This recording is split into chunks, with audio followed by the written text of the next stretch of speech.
certain amount of knowledge in terms of the basics of photography that you will need to know in order to succeed throughout your career. It's going to be frustrating if you don't know these things, and I say this because I have an excellent digital photography crash course. Again, also supports my channel, How to Make a Living. And so if you want to cut to the chase and learn those basics, that would be a very wise investment. My friend Tony Northrup also has a great book, Stunning Digital Photography. Tony's book covers more intermediate and advanced topics, and I think it's a great resource. In the past, for other cameras, I also make advanced crash courses, which really teach you everything you want to know about the camera, from strobe to video shooting, all the different techniques from portrait, landscape, sports shooting. If you are interested in such a course, check out the link for that. Leave your name and your email address on my blog. If there's enough of you that want that course, I will go ahead and put that in production. In any event, we have a tremendous amount of information to cover, so let's get started. This lesson is a quick overview of all the external buttons and ports. The first is the shutter button, which has two phases. The first is a halfway depression, and the second is a full depression, which will actually take the picture.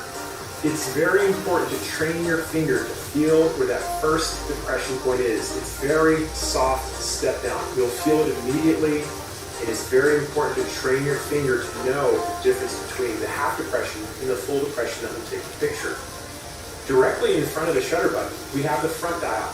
I like to call this the primary selector. You will notice that it rotates to the left and right.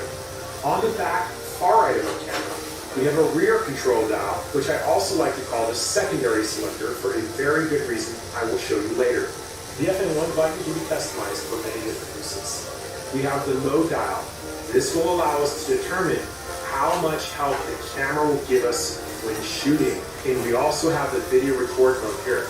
The power switch is located immediately to the right, and we will need to turn this on every time we want to shoot.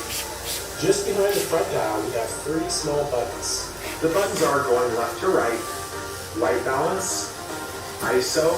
You will notice that the ISO button is dimpled to give you a tactile reference when looking through the viewfinder. And exposure compensation. Below it, we have our video record button. Anytime you want to start recording, you're going to have to press this. On the front of the camera is the lens release, which we must press every time we want to take the lens off. On the inside of the grip, we have an autofocus assist lamp. On the top left of the camera, we have our release nodes, and this is what the camera does after we push the shutter button down, all the way. Whether it's a single shot or a rapid burst, maybe even a timer. The LVF button is the monitor viewfinder button, which allows us to determine whether the camera is displaying the EVF or the back monitor, or automatically switching when we look into the EVF. We have the diopter adjustment, very handy if you wear corrective eyewear. One button that's very easy to miss is our force flash button. It's on the top left side of where our flash is. You're going to push this every time you want your flash to fire. It's not a very powerful flash, but if you have nothing else, it can save you. We have the auto focus mode lever. I'm talking about this in great detail in different lessons. On the inside of this dial, we have the auto focus and auto exposure lock buttons. We have the playback button, which will display images after we take them. Below we have a large wheel. This is the control dial, and there are actually several controls built in here. In the center, we have the menu and set button, which allows us to enter the deep menu, and it also acts as an enter button on a computer when selecting menu items. This control dial also has a rotating wheel and a directional pad which can be used and customized in a number of different ways. FN2 covers the quick menu, or the menu that you're going to see while you are shooting. It allows us to change sub-shooting options when using the touch monitor. And the garbage can button will allow us to delete images. Toggling the display button will control how different sets of information are being displayed. Under the right grip, we have our memory card slot. On the far left side of the camera, under the gaskets, we have our remote terminal, microphone and headphone jack, USB terminal for data and charging, and an HDMI port. Beneath the camera, we have the battery slot and our battery grip and connector. So that's an overview of the camera. We've gone over all the buttons and have briefly covered what they do. I promise that if you practice, the day will come and you will feel you have complete control over your camera. And it feels really good to know how to do everything. If there comes a time when you forget which button does what, just come on back and we'll go over it again. For the rest of this video, we'll go through most of these settings. Pretty much halfway. Yeah. Oh. There you go. Ah, no good then. Yes, I'll show you fine. You go with fun, they usually did. Stop, go and push and rotate every time you want to remove the lens. And underneath this, you're going to see a red dot. Compatible Micro Four Third lens will have a red dot or something equivalent. That means you want to line this up. Something I want to point out real quick is underneath the cap, every lens, flip it around.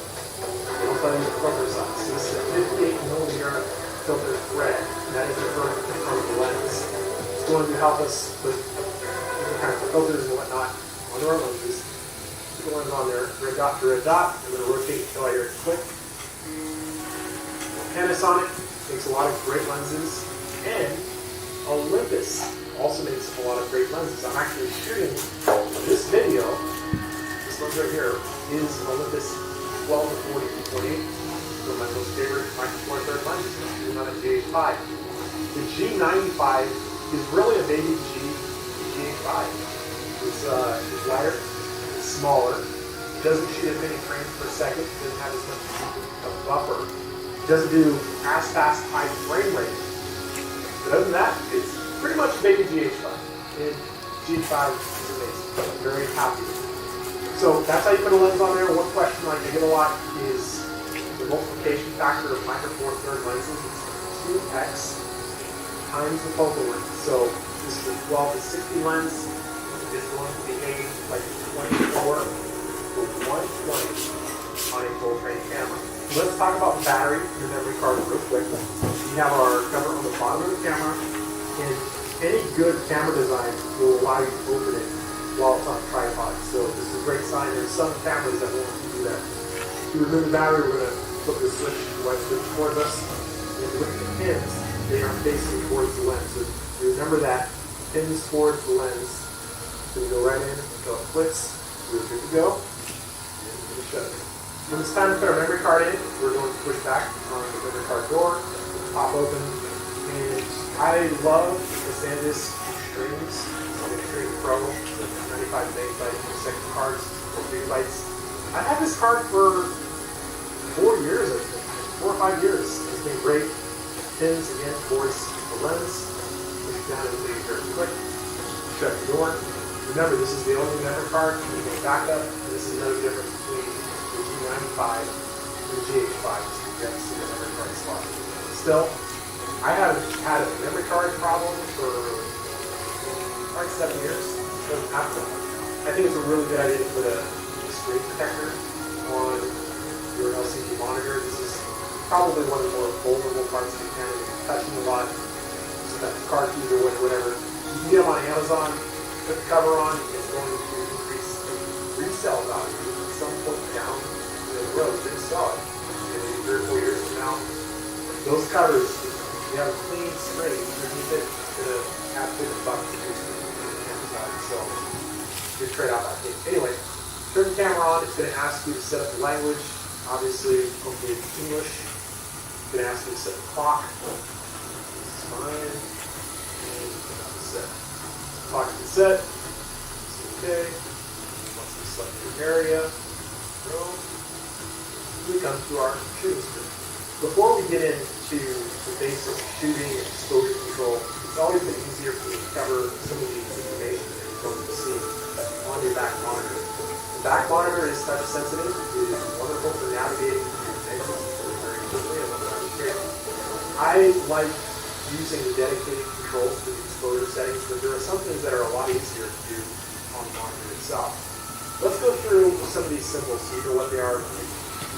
In the top left-hand corner, this red symbol, AM, that's your shooting mode. It's essentially giving the camera certain times of condition. You want shutter priority, aperture priority, program mode. Those are the 4 main ones. We have something called dummy mode. We'll talk about it in just a second. But The mode dial determines how the camera works with you, helps you, and how much work you need. This little guy here, picture profiles, picture styles, those are sets of instructions. Think of them as recipes in terms of how the camera is going to convey JPEGs. What information is going to say, what information is going to be thrown away. This is our flash mode. This is our video shooting resolution frame rate. This is our shooting aspect. You can see the little L there, how much file size and size. This is our compression setting.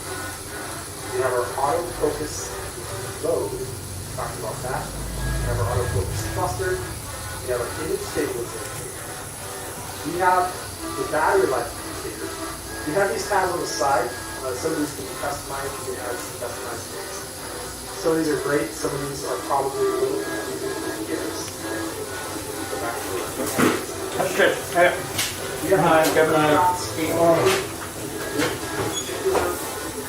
compression file size spectrum, 5,727 units. Okay. JPEG settings that I have on it. We have our white balance. We have our exposure compensation meter. We have our metering. But something that you should be comfortable doing is pressing the toggle display button right here at the bottom. So as you press this, you're going to notice the different sets of information. You can feel a little bit. But before, you mean the last one played the beat on there? There's a new game since the last one you played. Emails all the time. Hey, camera. Try toggling the display button. We're back to you. So let's talk about some of these other screens real quick.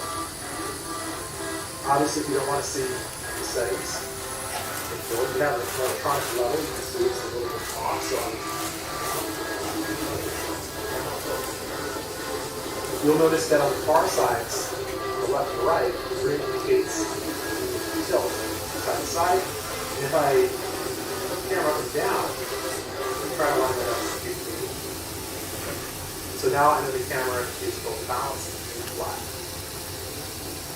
This screen right here, sometimes I refer to it as the quick screen, black screen, sometimes you hear me say. And this is a lot more intuitive when you're first getting started because it's going to allow you to touch the item that you want. Because you have this little turn button right here. And then too.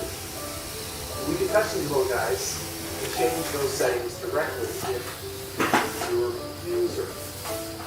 You know exactly which setting you want to have, things of that nature, by balance. I do think it's easier to use these dedicated controls. But this guy right here, your function wrench, this is going to allow us to customize certain buttons. In the beginning, I would say stick with what you have. As you become more experienced with the feature that you want quick access to it, go into the function wrench button and set it to custom buttons. Let's go through each of these real quick. This is your ISO setting. This is your exposure compensation. This is your flash exposure compensation. You notice the difference between these two is you have this little light control on the left, and that's the flash icon. We're talking about exposure compensation right here. We have our drive mode, which is what the camera does after you push the shutter button down all the way. For example, timer, maybe your first mode, things of that nature. Our focusing mode, we talk about what the differences are. Focusing cluster, compression, and aspect ratio, size of the file. We have our Wi-Fi to initiate it. Hope we'll have time to cover that. We have a picture style, white balance. We have our, this is something I never use, high identity green. It's sort of like a contrast filter. If you're just getting started, it's kind of standard. It's going to adjust the contrast a little bit. We have our meter modes, again, the total number of shots you made. You can also choose to display, you saw it, display the amount of hours for videos. Cover that if you want. Something I want to demonstrate real quick is that when we go to a video mode, rotating the mode down, video record out, a few things happen when you notice that this crop on the top and the bottom for video shooting. And some of the information changes. Not much. You see what's different. Camera. So this camera icon, when you set it up correctly, is going to allow us to change our aperture, shutter speed, things of that nature, like touching on the screen, because if you rotate the knobs, sometimes it'll rattle the camera. So that's something important to keep in mind. And we'll talk about where you have those things. Another important button you should be aware of is your LVF button. This is going to control whether or not your back monitor is displaying. We're going to see this little switch, this guy right here. That is an auto shut-off switch that when it is properly engaged, monitor, live viewfinder. Okay, so what it's saying is, when that switch comes close to your face, you see it turn off. That is a battery power saving feature, so when you put it close to your eye, it turns off and kicks on the small monitor in the viewfinder. You kind of see that it's on. So again, you can be very aware of this and comfortable with it. If you're shooting on a gimbal, for example, and you have the control handle close, see how it turns it off, you come and force monitor on, so nothing happens. Or if you're in a dark shooting situation, you just want to have this monitor on, you have this set up. So those are your options. So just make yourself really aware of how these work. You notice that you have the back monitor on. Now we have the auto switch. Then we have the viewfinder monitor.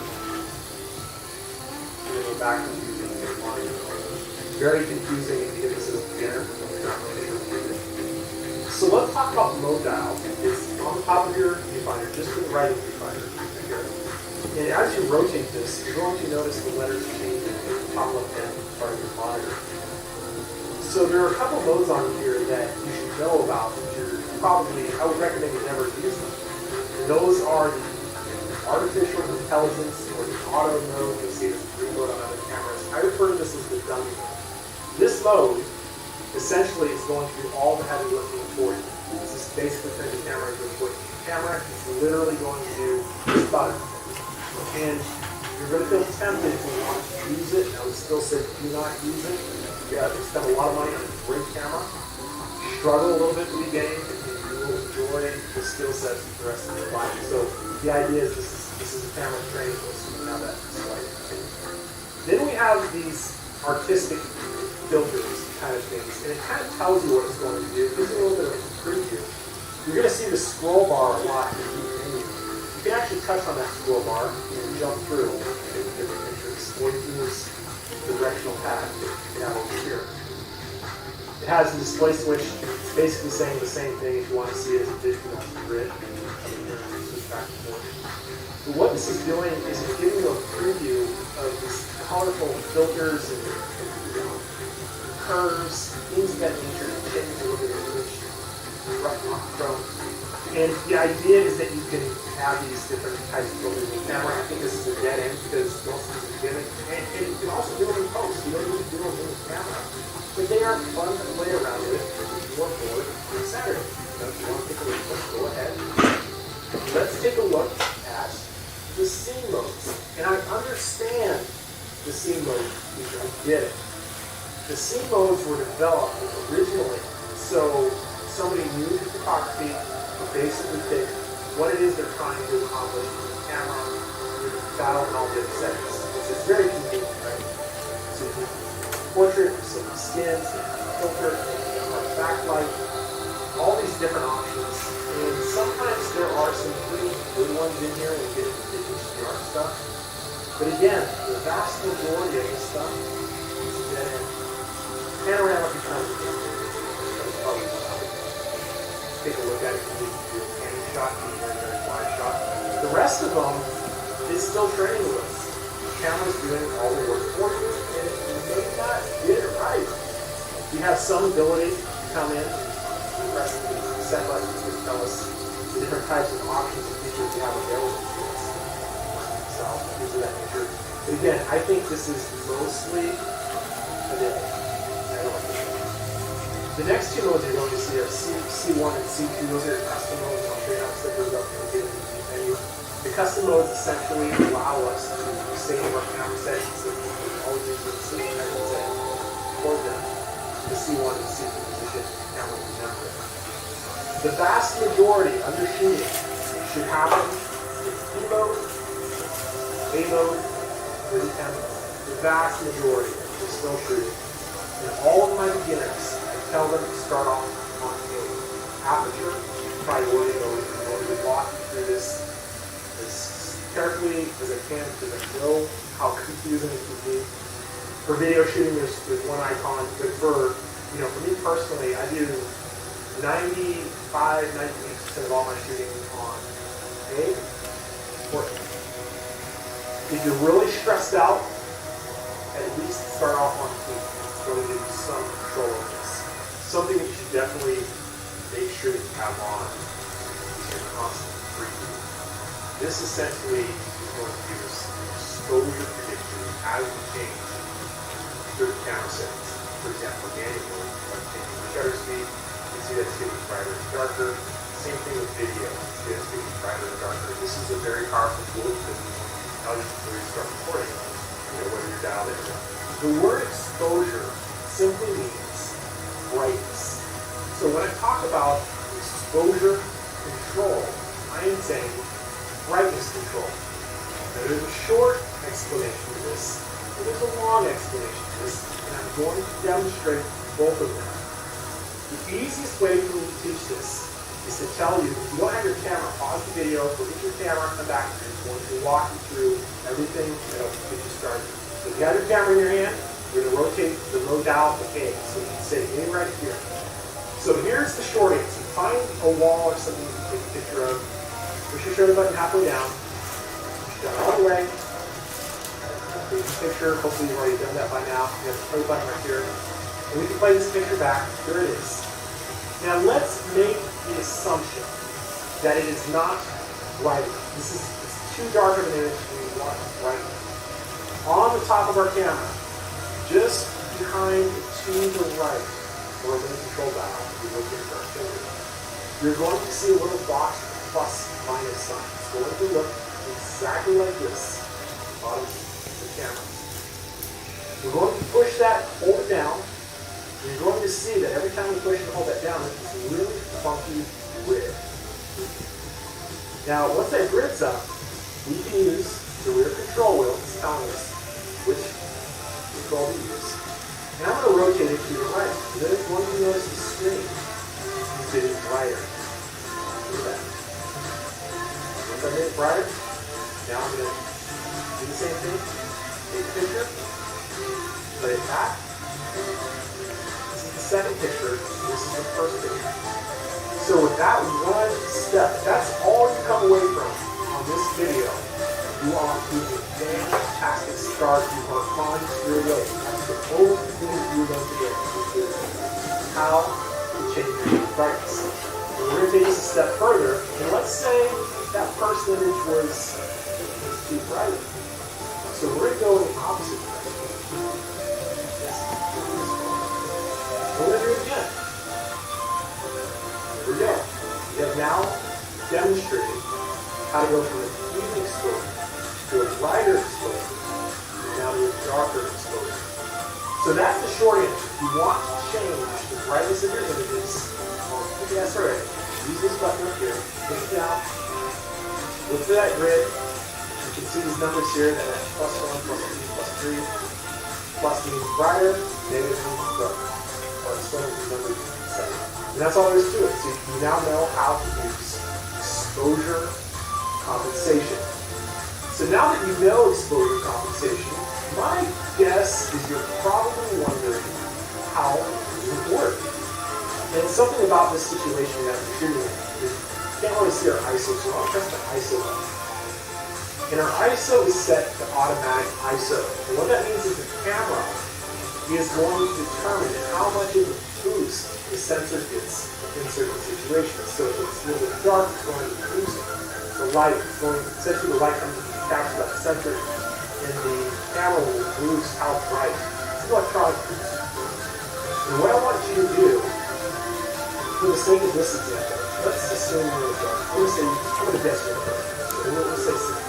For the sake of this demonstration, what I'm about to show you before you record this. So take it off auto ISO, And something that you'll notice on aperture priority mode is that we only see the aperture, which is the size of the lens opening that we're talking about. So the way we change the aperture in aperture priority mode is we're going to use our index finger. We call this the primary selector. Number one. Why? Because it's right on our main dial here. And as we rotate our main selector, you can see in yellow that the aperture is changing. Now, an aperture is one of these concepts that you should definitely study up on. It's something I cover in my photography crash course, what aperture is, what all these numbers are. Essentially, as that number gets larger, the opening on the lens gets smaller. And as that number gets smaller, the opening on the lens is wider, getting more light. Now, something you should be asking yourself is if Michael is changing the size of that lens opening, if I'm changing the size from smaller from bigger to smaller and vice versa, how in the world is the image stay the same brightness? If he's letting in less light, should this not be getting darker? It should be. And this is the heart of the matter with aperture priority mode, is that we dial in the aperture, the camera decides shutter speed. I'll prove it to you right now. For whatever reason, I have to tap the shutter button to see the shutter speed. Now watch this. Now I'm going to rotate the primary control wheel. Look what happens. The camera's making adjustments to the shutter speed. That's what's happening. So as we make the aperture smaller and smaller and smaller, what the camera is doing is using a longer and longer shutter speed. It's compensating for the smaller opening. It's letting in more light by the time. If we go from a small aperture and we make it wider, what's happening is the camera is using a faster shutter speed. These are really fractions. 1/200 of a second, for example. And that's how aperture priority works. We dial in the aperture, and the camera takes over on the shutter speed. Very important concept for aperture priority changes, which we are now. And I want to demonstrate how this feature works, this grid. We're going to talk about, rigging to the deep answer now, the philosophy of these. If you can wrap your mind around this, you are going to be light years ahead of where I will forecast. It took me probably a year and a half to figure this out, playing with my guys. They felt really happy before that started, So this is what's going on when we press the exposure compensation bar. What do these numbers mean? What do these little tick marks mean? I want you to take a look at the shutter speed to see what happens as you dial it. That's one. Once 160th of a second. When I go to 1, it's now 1/80th of a second. What in the world is going on here? So what this means is every one of these numbers refers to one stop of light. One stop of light is an arbitrary unit to say twice the amount that it was before. So I'm on 0, and I go to +1, one stop, I have doubled the amount of light in the camera. We can prove this mathematically because these are fractions. If you're good at math, this is 1/160th of a second. And as I come up +1, it's now 1/80th of a second. I'm moving. I'm moving.